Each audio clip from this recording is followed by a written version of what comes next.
آج کے pod cost میں ہم آپ کی ملاقات ایک ایسی شخصیت سے کراتے ہیں جن کی منفرد شاعری نے ان کو عالمی شہرت عطا کی۔ اسی کے ساتھ ساتھ انہوں نے تعلیم نسواں کے مشن کو وہ بلندی عطا کی جس کی کوئی نظیر نہیں ملتی۔ آئیے ہم آپ کی ملاقات کراتے ہیں ڈاکٹر نواز دیوبندی سے۔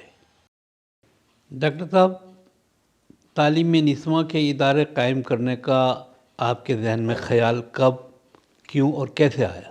اصل میں بیٹیوں کی تعلیم کے سلسلے میں تو تھوڑا سا میچور ہوا، بڑا ہوا، چونکہ ابتدائی زمانے سے مجھے پڑھنے کا بھی شوق تھا اور پڑھانے کا بھی شوق تھا۔ تو اس وقت جب میں پڑھاتا تھا بچوں کو تو یہ تخصیص نہیں تھی کہ بھئی کسی لڑکے کو پڑھاؤں یا لڑکی کو پڑھاؤں، مگر جیسے جیسے میں بڑا ہوتا گیا مجھے زمانے کی تیز ہواؤں سے یہ محسوس ہوا کہ اگر ملت اور قوم کو کوئی بہت روشن چراغ تیار کرنے ہیں تو بیٹیوں کی تعلیم پر متوجہ ہونا پڑے گا۔ اور مجھے یہ بھی خیال ہوا کہ معاشرے اور سماج کو بہت شاندار اور بہت روشن بنانے کے لیے بیٹیوں کی تعلیم اور بیٹیوں کو باشعور اور سنسیئر بنانے کا سلسلہ ضرور ہونا چاہیے۔ اور جس زمانے میں میں یہ سوچ رہا تھا اس زمانے میں فقدان بھی تھا، یہ کہ لوگ اپنی بیٹیوں کو ذرا کم پڑھاتے تھے، اور پتہ نہیں کیا بات تھی، یہ مزاج تھا کہ لوگ یہ سوچتے تھے کہ بھئی زیادہ سے زیادہ بہت پڑھے لکھے تھے تو وہ اس پر تیار ہوتے تھے کہ وہ ہائی اسکول کرا دیتے تھے اپنی بچی کو، اور بہت زیادہ پڑھے لکھے ہوتے تھے، بہت زیادہ تعلیم سے شغف رکھنے والے ہوتے تھے تو وہ انٹرمیڈیٹ کرا دیتے تھے۔ تو مجھے یہ خیال آیا کہ مجھے اس سمت میں کام کرنا چاہیے، اور یہ جو راستہ ہے یہ خالی ہے اور اس کی طرف متوجہ ہونا چاہیے۔ تو پھر میں نے بچوں کو تو میں پڑھاتا تھا، لیکن میرا ذہن یہ بنا کہ مجھے بیٹیوں کو پڑھانا چاہیے، چونکہ مجھے ایسا لگتا ہے اشرف صاحب کہ قوم اور معاشرے اور سماج اور ملک کو بہت مضبوط بنانے کے لیے سب سے شارٹیسٹ روٹ جو ہے وہ بیٹیوں کو تعلیم یافتہ کرنا ہے۔ بیٹی تعلیم یافتہ ہوگی، باشعور ہوگی، سمجھدار ہوگی، سنسیئر ہوگی، تو یقیناً آنے والی جنریشن جو ہے، جو آنے والی نسلیں ہیں، وہ خود بخود پڑھی لکھی ہوں گی۔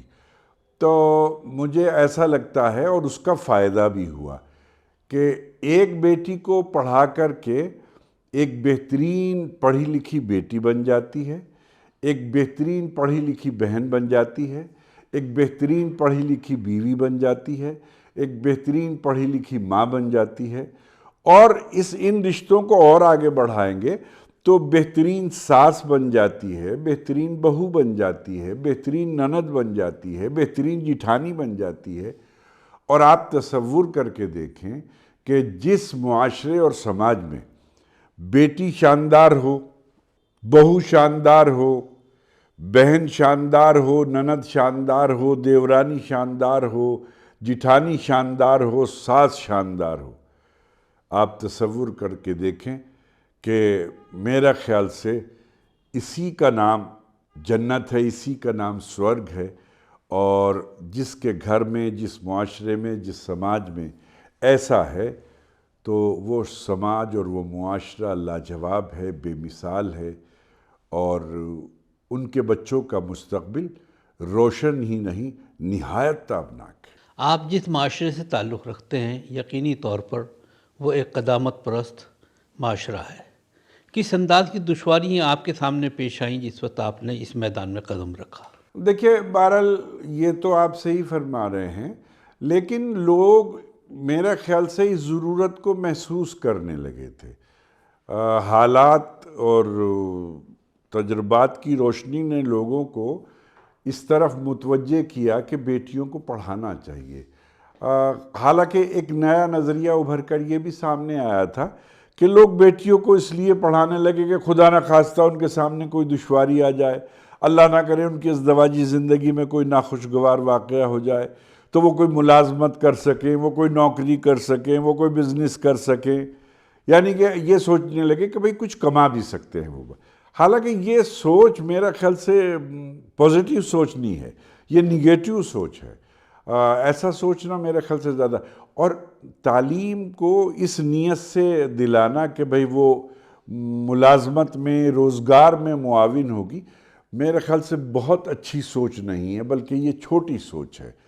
تو اصل بات یہ تھی کہ تعلیم تو آدمی کو شعور دیتی ہے، اور شعور سے آدمی بہترین زندگی گزارتا ہے، اور جب بہترین زندگی گزارتا ہے تو آدمی کی ازدواجی زندگی ہو، سماجی زندگی ہو یا ملکی زندگی ہو، ان سب کے اندر ایک نئی چمک اور ایک نئی دمک آتی ہے. تو لوگوں نے اس کو محسوس بھی کیا اور ایکسیپٹ بھی کیا. یہ الگ بات ہے کہ مقابلہ تو کرنا پڑا، چونکہ ہوا تیز تھی، چراغ کمزور تھا، مگر میں یہ سمجھتا ہوں کہ اگر اخلاص نیت کے ساتھ کوئی کام شروع کیا جاتا ہے تو اللہ تعالیٰ اس میں بڑی مدد کرتے ہیں. ڈاکٹر صاحب، اشرف صاحب، آپ کی بات کرتی ہے، معافی چاہوں گا، آپ نے جو پہلے سوال کیا تھا اس میں ایک بات آپ یہ پوچھ رہے تھے کہ بھئی کن مشکلات کا سامنا کرنا پڑا. اصل میں چونکہ معاشرے اور سماج میں لوگوں کے ہاں یہ مزاج تھا کہ بیٹیوں کو پردے میں رکھ کر کے پڑھانا بھی چاہتے تھے، لیکن یہ کہ چاہتے یہ تھے کہ اسکول نہ جائیں. لیکن یہ کیسے ممکن تھا؟ حالات نے کروٹ لی اور پھر تعلیم نسواں کا ایک مزاج بنا لوگوں کا. لیکن مجھے اچھی طرح یاد ہے کہ جب ہم بہت چھوٹے چھوٹے سے تھے، اس زمانے میں اندرون کوٹلے کے اندر مدرسۃ البنات ہوا کرتا تھا. وہ پھپھو صاحب کا مدرسہ بھی تھا، کم اسکول بھی تھا، یعنی کہ وہاں دینیات کی تعلیم بھی ہوتی تھی اور عصری تعلیم بھی ہوتی تھی، ماڈرن ایجوکیشن بھی ہوتی تھی.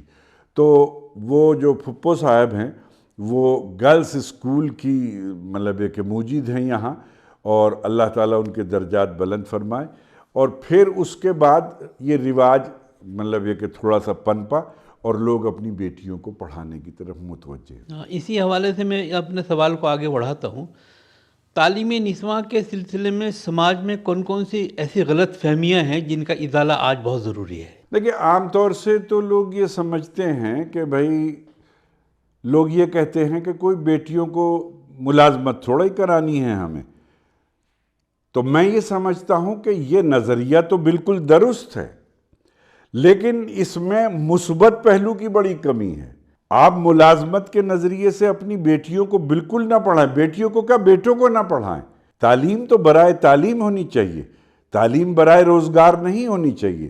اور موجودہ زمانے میں جو یہ لوگ سوسائڈ کرتے ہیں پڑھنے لکھنے کے بعد، اس کی وجہ کیا ہوتی ہے؟ ان کا ٹارگیٹ ملازمت ہوتی ہے، ملازمت ملتی نہیں ہے، الٹیمیٹلی ایک آدمی خودکشی کر لیتا ہے. تو اس لیے یہ جو لوگ یہ سوچتے ہیں کہ بھائی ہمیں ملازمت تھوڑا ہی کرانی ہے، تو بالکل صحیح ہے، مگر اپنی بیٹیوں کو تعلیم کے لیے تو تعلیم دلانی چاہیے. اگر بیٹی تعلیم یافتہ ہوگی تو اپنی آنے والی نسلوں کو بہت بہترین تعلیم یافتہ بنا سکتی ہے. اور حقیقت یہ ہے کہ جس کی ماں پڑھی لکھی ہوگی، تو میں تو یہ سمجھتا ہوں کہ پیدائش سے پہلے ہی بچوں کی تربیت شروع ہو جاتی ہے. تو اس لیے ہمارے معاشرے میں بیٹیوں کی تعلیم بہت ضروری ہے. ایک اور بھی پیچیدگی ہے کہ جو مخلوط تعلیم ہے، جس کو کو ایجوکیشن کہتے ہیں، تو اس میں ایک بڑی دشواری ہے. ہونا یہ چاہیے کہ بیٹیوں کے اسکول الگ ہونے چاہیے، بیٹوں کے اسکول الگ ہونے چاہیے. آپ کسی پودے کو بھی اگر دیکھیں گے، کسی پودے کو آپ لگائیں اور اس کے برابر میں کوئی گھاس اگائے یا کوئی دوسرا پودا لگا دیں، تو یہ جو دوسرا پودا ہے یہ اس کی نشو و نما میں مطلب ہے کہ رکاوٹ بنتا ہے. تو بیٹیاں جتنی مطلب ہے کہ خوش دلی کے ساتھ مطلب ہے کہ طالبات کے اسکول میں پڑھ سکتی ہیں، گرلز اسکول میں پڑھ سکتی ہیں. میں اپنے اسکول میں بھی دیکھتا ہوں کہ وہاں وہ بہت فری ہوتی ہیں. تو اس لیے اس کا فقدان تھا کہ گرلز اسکول کم تھے، آج بھی بہت کم ہیں. آج بھی مطلب ہے کہ معاشرے میں گرلز اسکولوں کی بہت شدید ضرورت ہے، اور زیادہ سے زیادہ ضرورت ہے.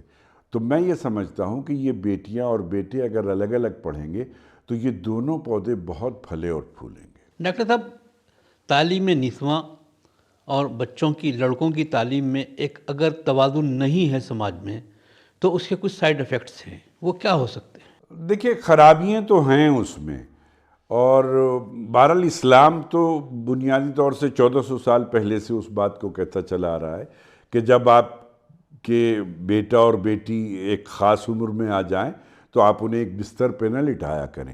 تو ظاہر ہے جب یہ احتیاط وہاں سے شروع ہوتی ہے تو پھر اسکول میں آنے کے بعد جہاں ماں باپ نگراں ہوتے ہیں، بہن بھائی نگراں ہوتے ہیں، جہاں رشتے پاکیزہ ہوتے ہیں، اس کے باوجود جب اجنبی لوگوں میں بچیاں آتی ہیں، بچے آتے ہیں، تو وہاں آنے کے بعد خرابیوں کے جنم لینے کا امکان زیادہ ہوتا ہے، اور آج کے زمانے میں وہ امکانات بڑھ بھی گئے ہیں، اس کے نتائج بھی خراب نکل رہے ہیں۔ تو میں سمجھتا ہوں کہ خراب نتیجوں کو دیکھنے کے بعد جب کسی چیز کا رزلٹ نکل جائے اور اس کے باوجود نہیں بھی ڈاکٹر صاحب، میرا پوچھنا یہ ہے کہ ایک لڑکا زیادہ تعلیم یافتہ ہے، ایک لڑکی کم تعلیم یافتہ ہے، یا ایک لڑکی زیادہ تعلیم یافتہ ہے، ایک لڑکا کم تعلیم یافتہ ہے، اصل تو میں ان میں اشرف صاحب توازن دیکھیے، برقرار رکھنا میرے خیال میں مشکل ہو جاتا ہے۔ میں ایک بات بتاتا ہوں، یہ آپ ازدواجی زندگی کی طرف جا رہے جی ہیں۔ جی، میں ازدواجی اگر زندگی میں ازدواجی زندگی کی طرف آپ جا رہے ہیں تو میں آپ سے ایک بات عرض کرنا چاہوں گا کہ جب ہم بیٹیوں کے بیٹوں کے رشتے ناطے کرتے ہیں تو جیسے ہمارے علاقائی زبان میں دھانس سے دھانس کہتے ہیں نا، اینٹ سے اینٹ ملا کر کے وہ بنایا جاتا ہے، تو اس میں کیا ہوتا ہے کہ اگر لڑکے والے زمیندار ہیں تو یہ ضروری نہیں کہ لڑکی والے بھی زمیندار ہوں، اگر لڑکی والے تاجر ہیں تو یہ ضروری نہیں کہ لڑکے والے بھی تاجر ہوں، اگر لڑکا بہت پڑھا لکھا ہے تو یہ ضروری نہیں کہ لڑکی بھی۔ وجہ یہ ہے کہ لڑکی والے اور لڑکے والے دونوں ایک دوسرے سے سمجھوتا کرتے ہیں، سمجھوتا تو عمروں میں کرتے ہیں۔ ہمارے ہاں معیار پیسہ ہو گیا ہے، اگر آدمی دولت مند ہے تو آدمی یہ کہتا ہے جی چھوڑیے، 4 5 6 سال کا فرق ہے تو کوئی بات نہیں ہے۔ پھر لڑکا اگر مطلب پستہ قد ہے، لڑکی بلند قامت ہے، تب کہتے ہیں جی نہیں نہیں رشتہ بہت اچھا ہے، مطلب اس رشتے کو کر لینا چاہیے۔ اگر لڑکی خوبصورت ہے تو لڑکے والے کہتے ہیں بھئی لڑکی بہت خوبصورت ہے، کوئی بات نہیں، غریب ہے تو کوئی حرج نہیں ہے۔ جب اتنے سمجھوتے کرتے ہیں رشتہ کرنے میں تو تعلیمی معاملات میں سمجھوتا کرنے میں کیا مذائقہ ہے؟ اور میں سمجھتا ہوں کہ یہ سمجھوتا کرنا چاہیے، اس سے معاشرے میں جو یہ ڈس بیلنس ہو رہا ہے اس کو بہت تقویت ملے گی، اور یہ ڈس بیلنس آپ جو تعلیمی ادارے چلا رہے ہیں یا آپ جو قائم کیے ہیں یا جن کی آپ نگرانی کرتے ہیں، ان میں عصری علوم کے ساتھ ساتھ دینی علوم کا کیا رجحان پایا جاتا ہے؟ دیکھیے ظاہر ہے کہ ہم جو بھی تعلیمی ادارہ بناتے ہیں اس میں پورا خیال رکھتے ہیں کہ اردو زبان کا پورا خیال رکھتے ہیں، اردو تہذیب کا پورا خیال رکھتے ہیں، اسلامک اسٹڈیز کا پورا خیال رکھتے ہیں، اور بنیادی طور پر تہذیب، تمدن، کلچر، ان سب چیزوں کو بچوں کے اندر مطلب ہے کہ ڈیولپ کرتے ہیں۔ اور میں یہ سمجھتا ہوں کہ بچپن میں سیکھی ہوئی چیزیں مطلب آدمی کی آخری عمر تک کام آتی ہیں۔ وہ چیزیں جو مطلب یہ کہ کلاس میں، پریئر گراؤنڈ پر یا لائن میں لگ کے کھڑے ہو کر کے جو یاد کی جاتی ہیں وہ آخری عمر تک یاد رہتی ہیں۔ تو ایسے ہی جیسے تلفظ کا مسئلہ ہے تو ہمارے اسکول میں بڑا خیال رکھا جاتا ہے، پاکی اور ناک پاکی کا مسئلہ ہے، ہمارے اسکول میں بڑا خیال رکھا جاتا ہے۔ آداب یعنی کہ ٹیچر سے کیسے ملنا ہے، کیسے بات کرنی ہے، کہاں کھڑا ہونا ہے، ماں باپ سے کیسے بات کریں گے، آنکھیں ملا کے بات کریں گے، سر اونچا کر کے بات کریں گے، سرہانے بیٹھیں گے، پانتیانے بیٹھیں گے، اس طرح کا کلچر ڈیولپ کرنے کی ہم پوری کوشش کرتے ہیں اپنے تعلیمی اداروں میں، تاکہ معاشرے میں تعلیمی نظام تو بہت ڈیولپ ہوا ہے لیکن زوال آیا تو تربیت پر آیا، تہذیب پر آیا۔ ہماری پوری کوشش ہے کہ ہماری وہ تہذیب، وہ ہمارا کلچر، وہ ہمارا تمدن دوبارہ سے روشناس ہو، اور ہماری نئی نسلیں جو ہیں وہ مطلب اسی زندگی کو جئیں۔ آپ کے جو ادارے ہیں اس میں تربیت کا نظام کیسے قائم کرتے ہیں آپ؟ دیکھیے اصل میں ایک تو ہے نصاب، اور بہت ساری کتابیں بھی ایسی ہیں کہ جو تربیت میں مددگار اور معاون ثابت ہوتی ہیں۔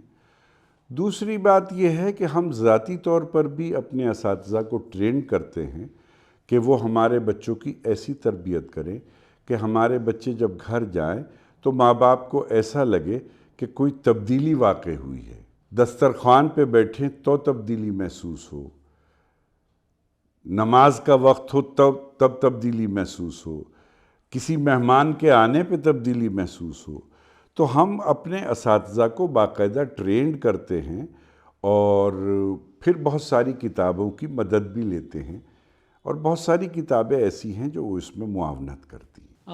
تعلیم کا رجحان جیسے کہ آپ کہہ رہے ہیں کچھ بڑھ رہا ہے، ایسے ماحول میں والدین کو بچیوں کی تعلیم کے سلسلے میں کن خاص باتوں کا خیال رکھنا چاہیے؟ دیکھیں، سب سے پہلی بات تو یہ ہے کہ تعلیمی رجحان تو بڑھا ہے، اور خاص طور سے مسلمانوں میں، لیکن مجھے ایسا لگتا ہے کہ ابھی یہ فیشن ہے، ابھی مشن نہیں ہوا ہے۔ اس کو مشن ہونے کی ضرورت ہے، اور جس دن یہ مشن ہو جائے گا اس دن یہ چاند چمکنے لگے گا۔ دوسری بات یہ کہ آپ یہ پوچھ رہے تھے کہ ماں باپ کی توجہ، اس میں بہرحال ہمیں شکایت ہے اپنے معاشرے کے والدین سے، گارجین سے، کہ ان کی طرف سے وہ ریسپانس نہیں آتا جو تعلیمی زندگی میں ملنا چاہیے۔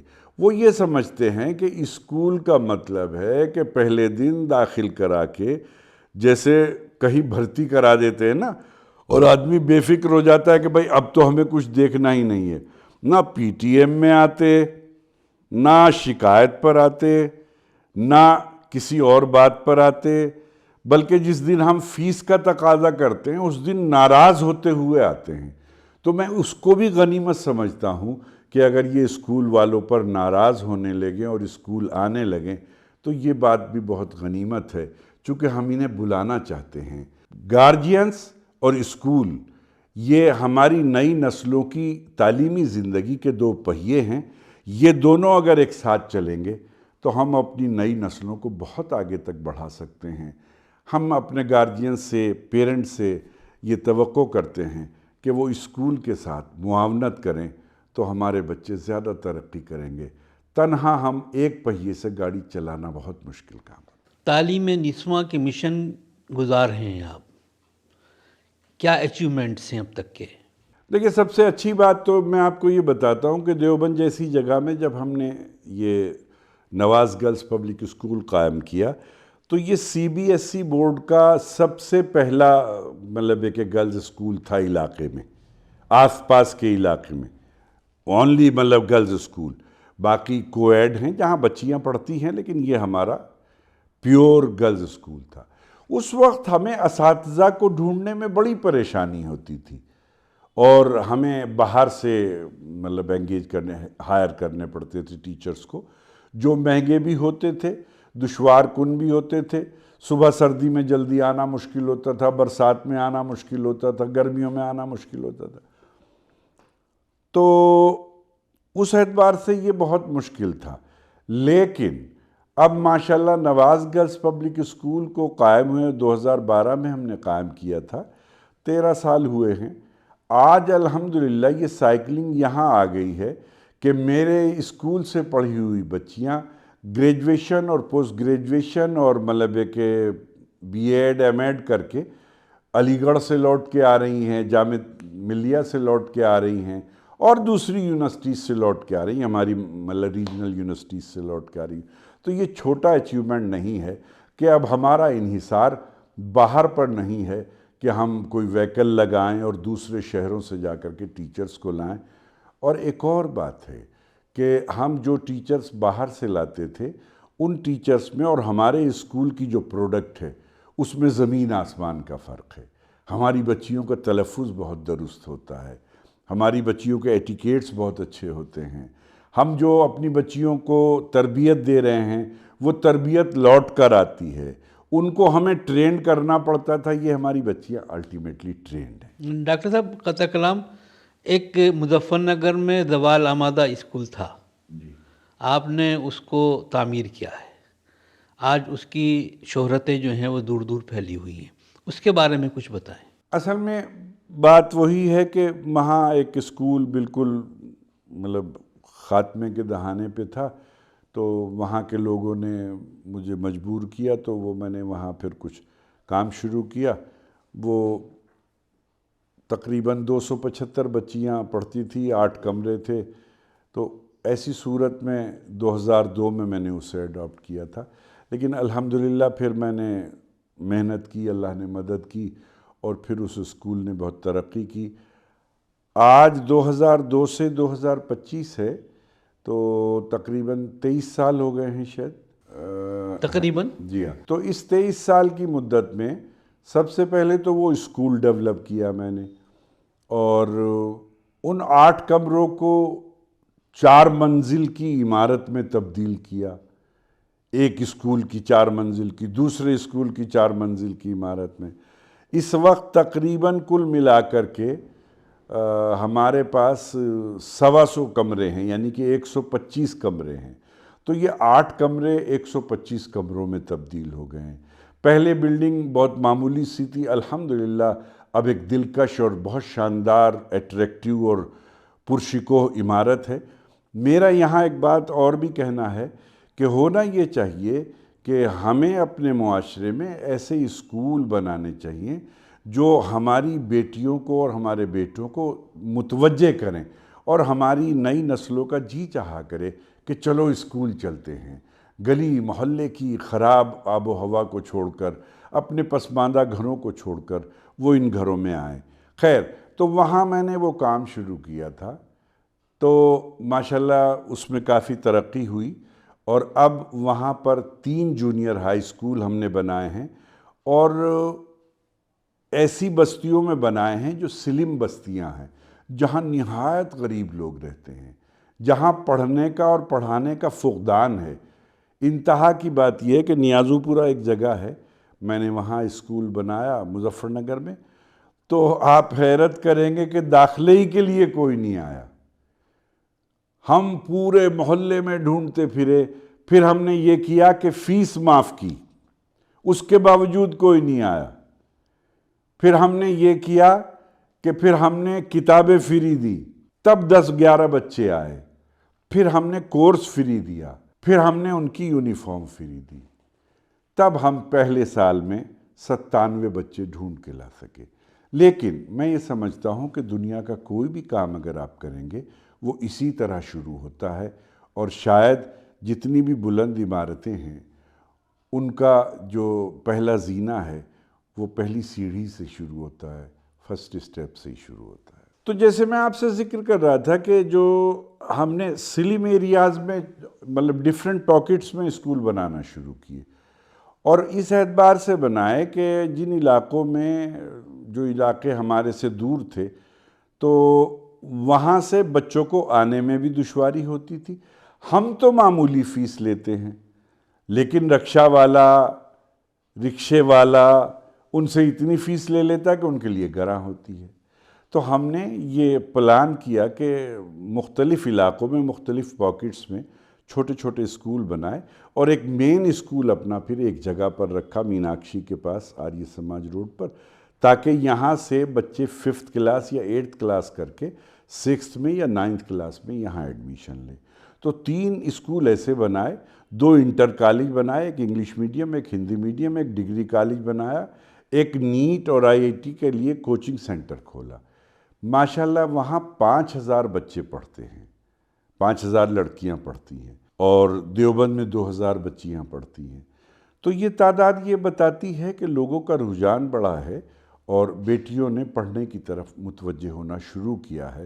بس اتنی بات ضرور ہے کہ میں یہ جو آپ سے پہلے کہہ رہا تھا کہ یہ فیشن، یہ مشن میں بدل جائے، اور ہمارے پیرنٹس بھی اسکول کے ساتھ کھڑے ہوں، تو شاید نئی روشنی آئے گی۔ آپ کی مشن گزاری میں ایسی کون سی چیز حوصلہ افزا رہی جو آپ کو یاد ہو؟ مجھے ایسا لگتا ہے کہ چراغ وہی زندہ رہتا ہے جسے ہوائیں بجھانا چاہتی ہیں۔ میں جس زمانے میں مظفر نگر کام کر رہا تھا، تو ایک بچی نے ہائی اسکول میں ٹاپ کیا، ڈسٹرکٹ ٹاپ کیا اس نے، تو میں نے بڑی اس کی حوصلہ افزائی کی، بڑے انعامات اس کو دیے اور دلوائے، اس کے لیے بڑے فنکشن کیے۔ لیکن جب میں نیا سیشن شروع ہوا تو میں نے پرنسپل میم سے کہا کہ بھئی اس بچی کو بلوائیے، تو انہوں نے کہا نہیں، اس نے تو پڑھنا چھوڑ دیا ہے۔ او ہو، پیروں کے نیچے کی زمین نکل گئی کہ ہم نے جو تاج محل بنایا تھا ایک خوابوں کا اپنے، وہ تو مسمار ہو گیا۔ تو میں نے کہا کیوں؟ کہ بھئی ان کے والد تیار نہیں ہیں۔ تو میں ان کے والد سے جا کر کے ملا، ان کے والد نے بڑی بے دلی سے بات کی، اور بے دلی کیا کی میں وضاحت سے کہوں، بڑی بدتمیزی سے بات کی، اور یہ کہا کہ میاں تم تو معاشرے کو خراب کر رہے ہو، یہ لڑکیاں پڑھ لکھ کر کے نہ چولہا جلا پائیں گی، نہ روٹی پکا پائیں گی، نہ کھانا بنا پائیں گی، ہمارے گھروں کو برباد کر رہے ہو۔ میں اس میں لگا رہا اس میں کامیابی کے لیے کہ بھئی کسی طرح کامیابی ہو۔ تو آخر میں یہ ہوا کہ 1.5 مہینے کے بعد اس کے ابا نے کہا کہ اصل میں تو راضی ہو جاؤں گا آپ کی بات سے، اس کا جو تایا ہیں وہ اس کے گولی مار دیں گے۔ تو میں نے کہا تایا سے ملوا دو ہمیں۔ تو انہوں نے کہا نہ، تایا تو واقعی بگڑ جائیں گے، میں تیار ہوں، خاموشی سے آپ پڑھا لو۔ تو معاملہ یہ ہے کہ پھر اس بچی نے یونیورسٹی ٹاپ کی۔ تو ہمارے یہاں ٹیلنٹ بھی موجود ہے، لیکن شرط یہ ہے کہ ہم تیار ہو جائیں۔ تو ضرورت اس بات کی ہے کہ ہم اپنی بچیوں کو، اپنے بچوں کو موٹیویٹ کر کے تیار کریں۔ ہمارے یہاں اشرف بھائی سب سے بڑا فقدان جو ہے وہ ذہن سازی کا ہے۔ ہم ذہن سازی نہیں کر پا رہے ہیں۔ ابھی جو اس سال 2025 میں جو ہمارا نواب عظمت گرلز ڈگری کالج ہے، اس کی بچی نے ماں شاکمبری یونیورسٹی جو ہے، ارم نام ہے اس بچی کا، اس نے یونیورسٹی ٹاپ کی ہے۔ آپ نے دیکھا ہوگا نواز گرلز پبلک اسکول میں لاسٹ ایئر CBSE بورڈ کا 12th کلاس کا جو رزلٹ آیا ہے، اس میں ولیہ نام کی بچی نے پورے انڈیا میں 4تھا رینک حاصل کیا ہے CBSE بورڈ میں 12th کلاس میں۔ دوسری بچی خدیجہ ہے، اس نے 7th رینک حاصل کیا۔ اس سے یہ پتہ چلتا ہے کہ ہماری بچیوں کے یہاں صلاحیت موجود ہے، انہیں موٹیویٹ کرنے کی ضرورت ہے، ان کی حوصلہ افزائی کرنے کی ضرورت ہے، ان کی ذہن سازی کرنے کی ضرورت ہے۔ تو میں تو یہ سمجھتا ہوں کہ اسکول سے بھی زیادہ ضروری موٹیویشنل کانفرنسز، موٹیویشنل اجلاس اور موٹیویشنل لیکچر اور میٹنگز کی ضرورت ہے۔ تعلیم کے میدان میں جو لوگ کام کرنا چاہتے ہیں ان کو کیا ابتدائی اقدامات کرنے چاہیے؟ دیکھیے، ہوتا کیا ہے کہ اکثر کوئی بھی آدمی کام کرنا شروع کرنا چاہتا ہے تو اس کا پروجیکٹ بہت بڑا ہوتا ہے، اور بڑے پروجیکٹ کے لیے اس کے پاس ریسورسز نہیں ہوتے، وسائل نہیں ہوتے، لہذا اس کے ہاں مایوسی آ جاتی ہے۔ میرا ماننا یہ ہے کہ ہمیشہ آپ کے ذہن میں کوئی بھی خواب ہو، کوئی بھی پروجیکٹ ہو، کوئی بھی ارادہ ہو، جہاں سے آپ شروع کر سکتے ہو وہاں سے شروع کر لیں۔ آپ اسکول بنانا چاہتے ہیں، آپ کے پاس جگہ کے لیے پیسے نہیں ہیں، آپ کے لیے پاس بلڈنگ کے پیسے نہیں ہیں، آپ کے لیے اسٹاف رکھنے کے لیے پیسے نہیں ہیں، چھوڑ دیجئے۔ آپ 5 بچوں کو کہ کتابیں دلوا دیجئے اور ان کو اسکول بھیج دیجئے، آپ کا اسکول شروع ہے۔ آپ کے پاس اگر پیسے نہیں ہیں، 5 بچوں کے لیے بھی پیسے نہیں ہیں، ایک بچے کی تعلیمی معاونت کر دیجئے کہ بھئی ایک بچے کو جو مستحق ہے اور پڑھنے والا ہے، اس کو آپ تعلیمی زندگی میں اس کی مدد کرنے لگیں، آپ کا اسکول شروع ہو گیا۔ میں کہتا ہوں کچھ بھی نہ کریں، آپ ایک پڑھنے والے بچے کو ایک قلم گفٹ کر دیں، ایک قلم، ایک پینسل گفٹ کر دیں۔ یہ جو پینسل ہے، یہ جو قلم ہے، یہ آپ کا اسکول ہے، یہ آپ کا مشن ہے۔ اس پینسل سے لکھا ہوا ڈاٹ، بنا ہوا ڈاٹ یقیناً کل کو اتنا بڑا ہو جائے گا کہ اس کا دائرہ یونیورسٹی میں تبدیل ہو سکتا ہے۔ ہر مثبت پہلو میں کچھ منفی پہلو ہوتے ہیں، تعلیم کے سائیڈ ایفیکٹ کیا ہیں؟ دیکھیے، سب سے پہلی بات یہ ہے کہ زندگی کا کوئی بھی کام ہو تو میں قائل نہیں ہوں کہ منفی پہلو پہ پہلے غور کیا جائے، میں تو چاہتا ہوں کہ مثبت پہلو پہ غور کیا ہم جائے۔ نے تو آخر میں گفتگو کر رہے ہیں اس بات پر۔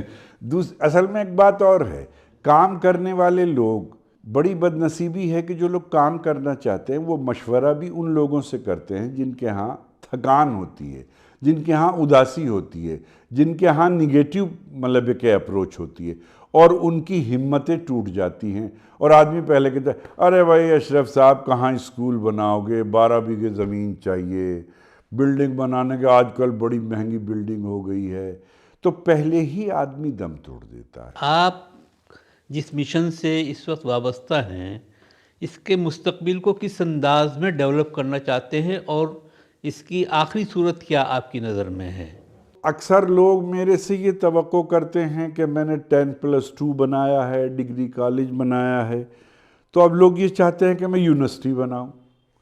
یقیناً یونیورسٹی بننی چاہیے، یونیورسٹی معاشرے اور سماج کی ضرورت ہے، مگر مجھے ایسا لگتا ہے کہ شاید کام کرنے والے لوگ اگر غور کریں گے تو ہمارے سماج کے لوگوں کو سب سے زیادہ بیسک اسکولوں کی ضرورت ہے، بنیادی اسکولوں کی ضرورت ہے۔ جس قوم کے بچے بنیادی طور پر مضبوط ہوتے ہیں وہ اعلیٰ تعلیم کے لیے بہترین ریس کے گھوڑے بن جاتے ہیں۔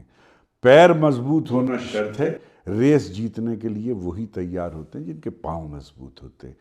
دیکھیں یونیورسٹی کی بھی ضرورت ہے، یونیورسٹی بھی بنانی چاہیے، لیکن یونیورسٹی سے زیادہ سب سے پہلے بنیادی اور بیسک اسکولوں کی ضرورت ہے۔ آپ یہ دیکھیے کہ اگر کوئی بلند و بالا تعمیر آپ کو بنانی ہے تو سب سے پہلے آپ کو نقشہ بنوانا پڑے گا۔ جس عمارت کا بہترین اور شاندار نقشہ ہوتا ہے اسی پر بہترین تعمیر ہو سکتی ہے۔ تو اس لیے ضرورت اس بات کی ہے، ابھی تو بنیادی اسکولوں کی بہت کمی ہے، بیسک اسکولوں کی بہت کمی ہے۔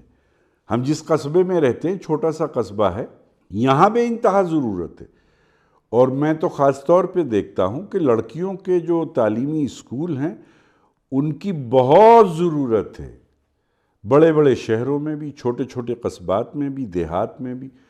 تو اس لیے جو کام کرنے والے لوگ ہیں انہیں ابھی بیسک اسکول پہ کام کرنا چاہیے۔ تو میں سمجھتا ہوں، اور دوسری بات اشرف بھائی آپ کو ایک اور بتاتا ہوں، یونیورسٹیز بہت ساری ہندوستان میں موجود ہیں، یونیورسٹیز سے زیادہ ضرورت ہے کوالٹی کی، کہ ہمارے بچے کوالٹی وائز اس اسٹینڈرڈ پر آئیں۔ اب جیسے میرے اسکول کی بچی نے 4th رینک حاصل کی، بہت سارے کالجز، بہت ساری یونیورسٹیز کی آفر آئی، چونکہ یہ دنیا ایک نمبر کے لوگوں کی دنیا ہے، اگر آپ ایک نمبر پر آئیں گے تو آپ کی قیمت لگے گی، ہے نا؟ میرا شعر ہے نا کہ اگر بکنے پہ آ جاؤ تو گھٹ جاتے ہیں دام اکثر، نہ بکنے کا ارادہ ہو تو قیمت اور بڑھتی ہے۔ تو جب آدمی شاندار لیول پر آتا ہے تو اس کی قیمت بھی لگتی ہے، یونیورسٹیز پوچھنے لگتی ہیں، اور بہت سی یونیورسٹیز سے آفر آتی ہے۔ تو اس لیے ضرورت اس بات کی ہے کہ ہمارے بنیادی اسکول ہوں، اور بنیادی اسکولوں میں بہت اعلیٰ اور معیاری تعلیم ہمیں اپنے بچوں کو دلائی جائے، تاکہ ہمارے بچے جہاں بھی جائیں پرائرٹی پر ان کا ایڈمیشن ہو، وہ جامعہ میں جائیں، AMU میں جائیں، انٹیگرل میں جائیں، دلی یونیورسٹی میں جائیں، ایبراڈ جائیں، کہیں بھی جائیں، وہ جہاں بھی جائیں گے ان کا داخلہ ہوگا۔ تو یونیورسٹیز میں کوئی دشواری نہیں ہے، بنیادی بات یہ ہے کہ ہمارے بچے اعلیٰ تعلیم کے لیے جانے کے لیے ضروری ہے کہ بنیادی تعلیم اور بہت شاندار والی ان کی تعلیم ہونی چاہیے۔ اعلیٰ تعلیم کے لیے کیا زبان کا کچھ تخصص ضروری ہے کہ انگریزی یا ہندی یا کسی اور دوسری زبان کو اختیار کیا دیکھیں جائے؟ عالمی سطح پر چونکہ انگریزی جو ہے وہ ریکگنائزڈ لینگویج ہے، اور وہ تو الگ بات ہے کہ بھئی ہم اپنی مطلب ہندوستانی زبانوں کو ترجیحات میں رکھتے ہیں، لیکن اگر عالمی سطح پر اور عالمی سینیریو میں اگر آپ دیکھیں گے تو انگریزی زبان کی ایک اہمیت سے انکار نہیں کیا جا سکتا، اور اگر ہم تھوڑی دیر کے لیے اس پوڈ کاسٹ میں انکار بھی کر دیں، عملی زندگی میں انکار ممکن نہیں ہے۔ تو آپ دنیا کے کسی بھی ڈپارٹمنٹ میں چلے جائیں، کسی بھی شعبے میں چلے جائیں، کسی کالج میں چلے جائیں، حتیٰ کہ انتہا کی بات یہ دیکھیے کہ آپ اردو کے مطلب کہ پروفیسر ہو کر کے موریشس جائیں، USA جائیں، آسٹریلیا جائیں، اور انگریزی نہ آتی ہو آپ کو، تو آپ کو بہت ساری دشواریوں کا سامنا کرنا پڑے گا۔ تو اس لیے ضرورت ہے، اور میں تو سمجھتا ہوں کہ جو لوگ ملٹی لنگول لوگ ہیں ان کی زیادہ شدید ضرورت ہے آج کے زمانے میں، چاہے جرنلزم ہو، چاہے مطلب کہ کتاب ہو، چاہے ہماری سماجی زندگی ہو، وہ لوگ زیادہ کام ہیں جو ملٹی لنگول ہیں۔ تعلیم جوہر باطن کو نہ کھائے، اس کے لیے کیا اقدام ہونے چاہیے؟ اس میں تو مجھے ایسا لگتا ہے کہ شاید مذہبی تعلیم کا شعور اگر آدمی کے اندر ہے تو پھر آدمی کے باطن کو تعلیم نہیں کھا سکتی۔ ورنہ یہ صحیح ہے کہ تعلیم کھا سکتی ہے؟ مطلب جو اصل میں تعلیم کا تصور بھی دو طرح سے ہے۔ ایک آج کے تعلیم ہے جو یونیورسٹیز میں ہوتی ہے کہ بیٹیوں کا لباس بڑا شرمندہ کن ہوتا ہے، لڑکوں کا لباس بڑا بیہودہ اور واہیات ہوتا ہے۔ تو میرے خیال سے اس میں طے کرنا پڑے گا کہ آپ کون سی تعلیم کا ذکر کر رہے ہیں۔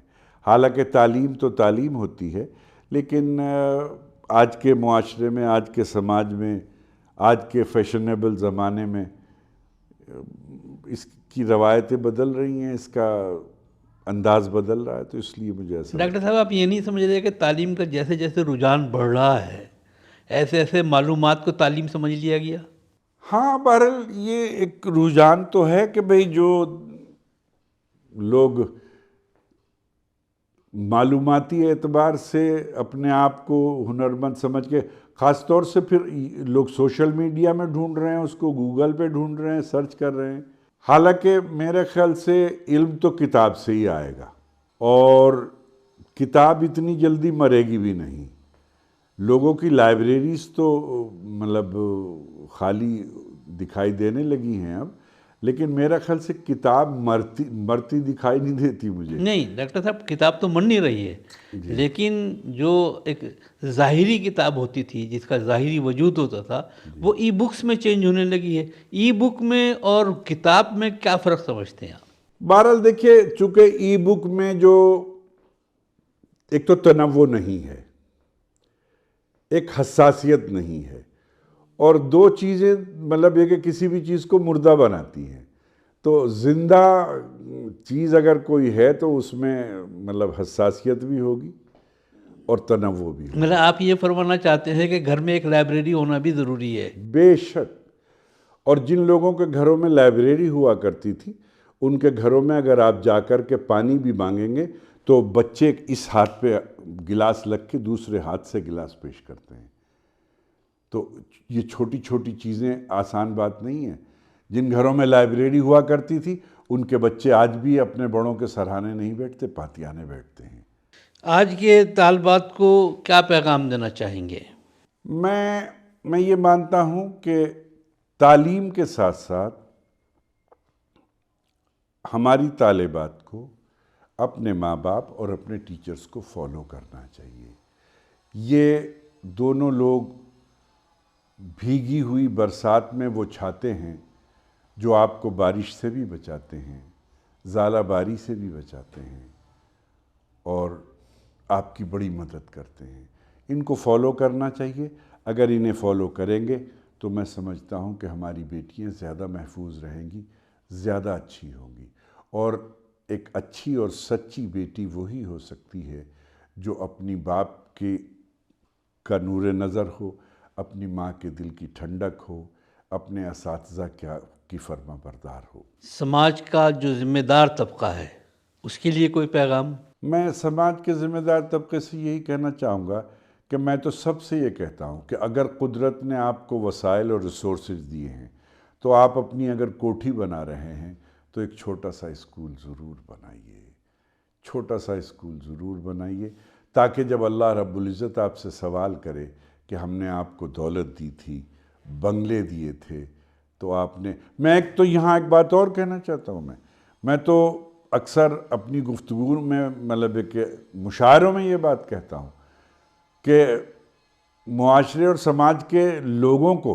عام آدمی کو، سیاست دانوں سے سوال کرنا چاہیے کہ تعلیم کے میدان میں آپ کا کیا کام ہے؟ آپ کے کتنی شراب کی بھٹیاں ہیں؟ آپ کے کتنے ٹھیکے ہیں؟ آپ کے کتنے ہوٹل ہیں ہوں گے؟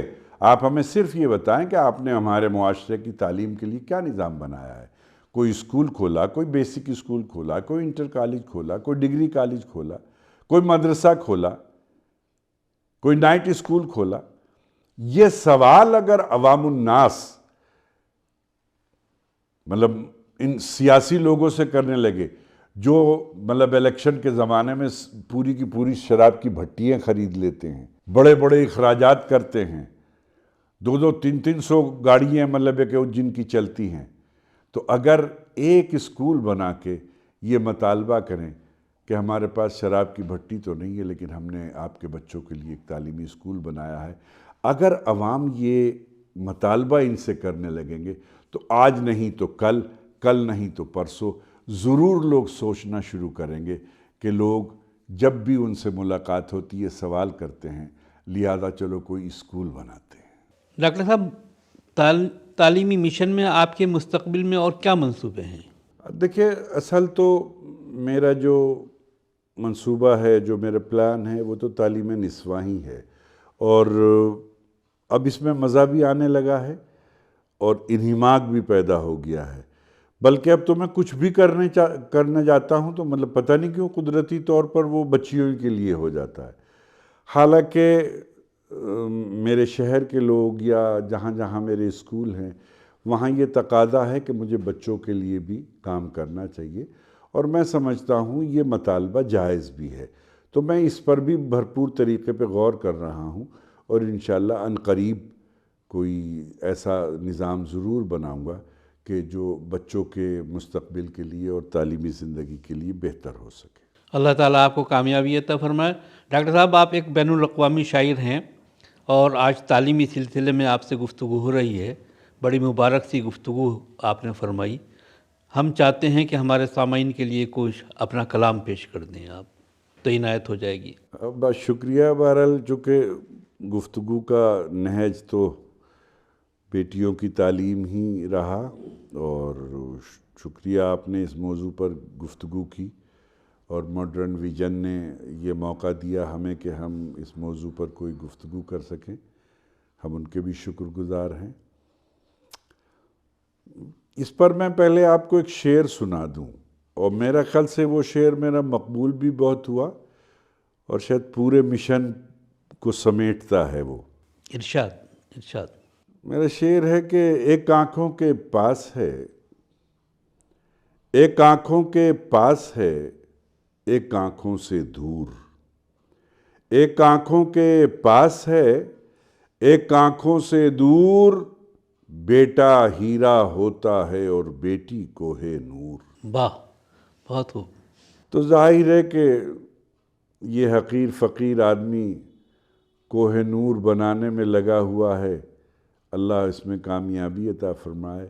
البتہ 4 مصروں پہ اپنی بات ختم کرتا ہوں، اپنی بیٹیوں کو، اپنے سننے والوں کو، دیکھنے والوں کو اور چاہنے والوں کو، کہ جو سفر اختیار کرتے ہیں، جو سفر اختیار کرتے ہیں وہی دریا کو پار کرتے ہیں۔ واہ، چل کے تو دیکھیے مسافر کا، چل کے تو دیکھیے مسافر کا، راستے انتظار کرتے ہیں، واہ واہ، بہت خوب۔ راستے انتظار کرتے ہیں۔ میں اپنی نئی نسلوں کو، ان کے والدین کو اور معاشرے اور سماج کے ہر آدمی سے یہی کہنا چاہتا ہوں کہ چلنا شروع کیجئے، عمل شروع کیجئے، منزل اور راستے آپ کے منتظر ہیں، کامیابیاں آپ کے قدم چومنے کے لیے تیار ہیں، سفر شروع کیجئے۔ میں اپنے تمام دیکھنے والوں سے، سننے والوں سے یہی گزارش کروں۔ ڈاکٹر صاحب، آپ اس پوڈ کاسٹ میں تشریف لائے، ہم آپ کا بہت بہت شکریہ ادا کرتے ہیں، ممنون ہیں آپ کے کہ آپ نے ایک قیمتی وقت ہمیں دیا۔ آپ کا بھی بہت شکریہ، ماڈرن ویژن کا بھی بہت شکریہ کہ انہوں نے مطلب تعلیم نسواں یعنی گرلس ایجوکیشن پر بات کرنے کا مجھے موقع دیا، اور جو میرا مشن ہے اس کے جو میرے جذبات ہیں، جو میرے خیالات ہیں، وہ عام آدمی تک پہنچ رہے ہیں، اس کے لیے میں آپ لوگوں کا بھی شکر گزار ہوں۔ اگلے پوڈ کاسٹ میں ہم پھر کسی اور شخصیت سے آپ کا تعارف کرائیں گے، ملاقات کریں گے۔ اس وقت تک کے لیے خدا حافظ۔